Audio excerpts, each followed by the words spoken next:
And here we have some farm-raised trout, you see? And you can look at fish and you can tell right away. If it doesn't feel soggy, you know that that's fresh fish. If the skin is shiny, you know that that is fresh fish. If the eyes are not so sunken in, you know that that is fresh fish. And the last telltale sign, well, you've just told me. Smell it. If it smells like fish, you don't want it. So it should smell very clean, no ammonia. Now you're ready to cook. So here we have our farm-raised trout, and this is going to be a really easy dish. Peel your potatoes, and if you want to do this ahead of time, that's great, because then you can just hold them in water like this, and then when you're ready to use them, just dry them off really well with a paper towel. Now, a gadget like this is really, you know, can be harmful if you don't know what you're doing. So you want to make sure that you have a vegetable that is going to fit the slicing guard. And what you do is put the guard on and slice the potatoes through the mandolin, just like that. You see?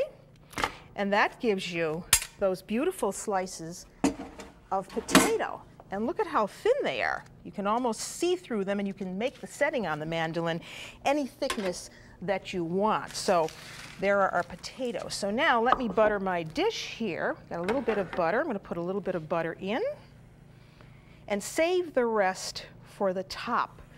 So a little butter goes in, and now I need my brush. I don't know what I did with it. You know what? I'm going to use my hands because I'm good at that. And put these potatoes right in, making one layer, just a small, thin layer of potatoes for the fish to sit on.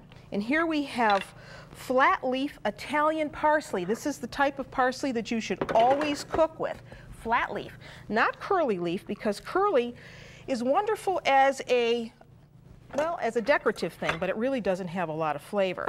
And all we want to do is chop up some parsley. And let me tell you something, when you have a lot of parsley in your garden, you can get it and chop it all off, put it in dry paper towels in small amounts, and put it in the freezer, and you'll have beautiful looking green parsley for whenever you need it. So I want to put a little bit of parsley over the potatoes, and I'm going to add a little bit of parsley in here with the butter. And then also with that, I want to have some lemon juice. So let me cut up my lemon and squeeze out my juice. Where's my lemon reamer? Guess I left it somewhere. I'm going to put a little bit of juice in here, and that's going to give a very nice flavor to this. So now, while that just warms up a little bit, I'm going to take my fish. Here they are, just like this. And you see they've already been gutted. And I'm going to take a potato and just cut off a little bit of the base and stick it right there in the cavity of the fish. And look what I'm going to do. Just sit it right there, just like that. You see? So it holds the fish upright. I thought that was a really great thing to see when they brought the fish to the table. And now I'm going to do the same with this one. You see, I cut a piece off the bottom, stick it right in the fish, put the fish in the base of the dish like that. Look at how easy this is. We pour, and you've made another layer of potatoes, by the way, and you pour the rest of this over the fish.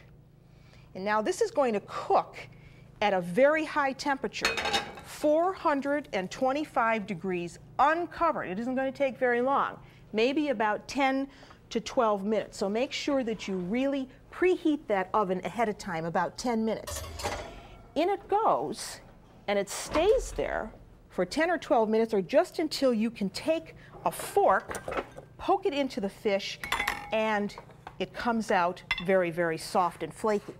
And all you have to do is remove the potato at the end. Take the potato off, and you can either eat those if they're soft enough, or you can discard them. Take the skin off of the fish. So what I do is put the fish down like this, and I just take a small little knife and I make an incision right there by the head, because The Italians like to serve their fish with the heads and tail on. So I make a little incision, and then I just take and peel the skin back on one side, being very, very careful not to take the flesh with me. Just peel that skin back, and that reveals that beautiful, moist flesh underneath, just like that. Move that right away, and you can leave the tail part on as well. And if you have problems gripping the fish while you're working with it, well, what you can do is put your hands in a little bit of cornmeal. Take a little cornmeal and hold on to it, and then it won't flop around so much. And so that's how you would do it. Take the skin right back, and this can go on your plate. You surround it with a little bit of those potatoes, done with the lemon and the butter, and there you have it.